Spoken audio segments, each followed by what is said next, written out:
Ele escreveu o maior épico da nossa literatura e foi o protagonista de uma das mais sangrentas tragédias passionais ocorridas no Brasil. O centenário da morte de Euclides da Cunha traz de volta o massacre de Canudos, descrito magistralmente Os Sertões, livro que começa como uma série de despachos para o jornal O Estado de São Paulo e torna-se um clássico. Primeira visão do Brasil profundo, um novo jornalismo que combina reportagem de campo e ciência. Os Sertões e Euclides da Cunha compõem um grande painel da vida e do jornalismo brasileiro. E este Observatório da Imprensa não poderia esquecê-los. Euclides da Cunha nasce em 1866 em Cantagalo, na região serrana do Rio de Janeiro. Seu pai é contador, trabalha em fazendas de café da região. Órfão de mãe, aos 3 anos, vive com parentes até os 11. Após um curto período na Bahia, muda-se para a casa de um tio no centro do Rio de Janeiro. Aos 18 anos, publica seu primeiro artigo na imprensa, no jornal O Democrata, editado por alunos da escola onde estuda. Logo depois, ingressa na escola militar. Em 1888, na defesa do direito dos militares exprimirem suas opiniões políticas, protagoniza uma grande polêmica. Um ano antes da proclamação da República, o país fervilhando com a ideia republicana, com os ideais de transformação. Euclides da Cunha é um republicano, é um positivista, é um evolucionista, é um homem da vanguarda intelectual. E aqui na escola militar, na antiga escola militar da Praia Vermelha, aqui no Rio de Janeiro, era um centro de efervescência, a maioria dos cadetes, como Euclides, defendendo a bandeira republicana, e foi marcada um desfile aqui interno, justamente para evitar que os cadetes fossem participar das manifestações republicanas. E foi tudo combinado e Euclides deveria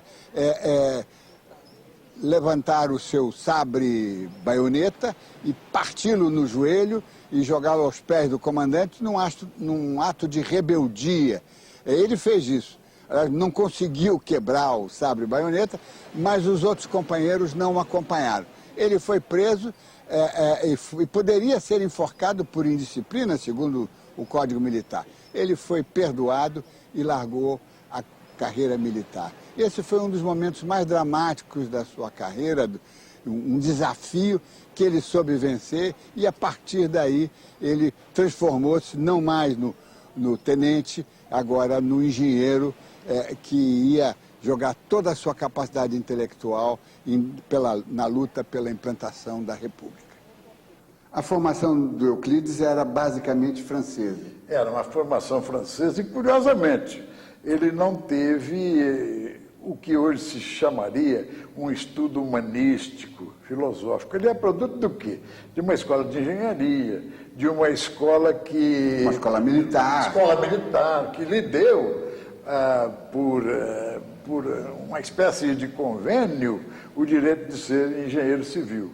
Mas a formação dele é basicamente francesa e as influências são evidentes. Até no cartesianismo de certas exposições de Euclides. E depois no positivismo também. Exatamente. O Comte teve uma influência muito grande. Benjamin Constant, que era uma das grandes admirações dele. Né?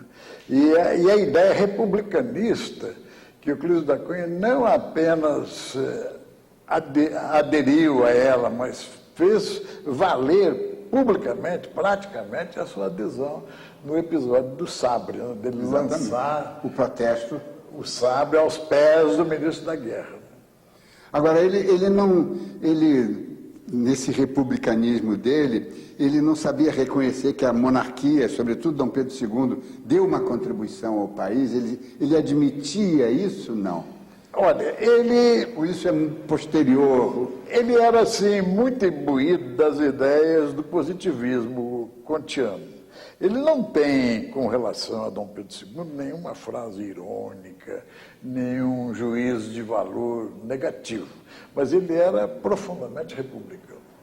O episódio da baioneta, como ficou conhecido, repercute na imprensa e no parlamento e rende ao jovem um convite para escrever uma coluna política em a província de São Paulo. O Júlio de Mesquita liderava, capitaneava até um grupo de um cenáculo de intelectuais que se reuniu no jornal, na sede do jornal, um grupo importantíssimo, todos republicanos, ardentes. E quando Euclides da Cunha se envolveu naquele incidente pelo qual ele foi expulso da escola militar, o negócio do sabre e tal, ele teve que sair do Rio, teve que se esconder um pouco. Não se esconder, mas ele teve que sair de circulação. Foi aconselhado que ele saísse de circulação, então ele veio para São Paulo, para as mãos do Júlio Mesquita. Seus artigos são firmes, atacam a família real e convocam o povo para uma revolução democrática. Após a proclamação da República, com o apoio do ex-professor Benjamin Constant, então ministro da Guerra, Euclides é reincorporado ao Exército. Forma-se engenheiro militar em 1892, mas 4 anos depois, cansado da vida militar, pede reforma e volta a fazer artigos políticos para o Jornal Paulista. Ele começa a fazer muitas críticas ao que se passa no panorama da República, inclusive quanto à corrupção que existe muita no início da República, e com a perda, principalmente com a perda dos ideais republicanos. Isso ele lamenta muito em muitas cartas. E você começa a perceber pelas cartas o início de uma decisão que vai demorar um pouco de sair do Exército. Por causa disso, por causa da desilusão com a República. E ele acaba saindo. Quando ele tem 30 anos, ele saiu do Exército. Pompeu, ele era jornalista ou era apenas um escritor que escrevia em jornal? Eu não sei, porque o conceito de jornalista na época era um pouco diferente. Né? Não existia o jornalista profissional tal qual nós o entendemos hoje. Né? O Euclides era muita coisa, era engenheiro, né? Era militar, né?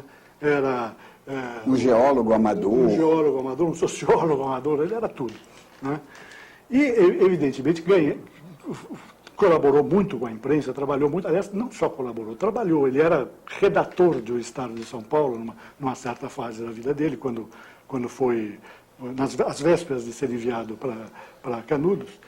Então, houve períodos em que ele pareceu um pouco esse jornalista profissional que nós somos hoje.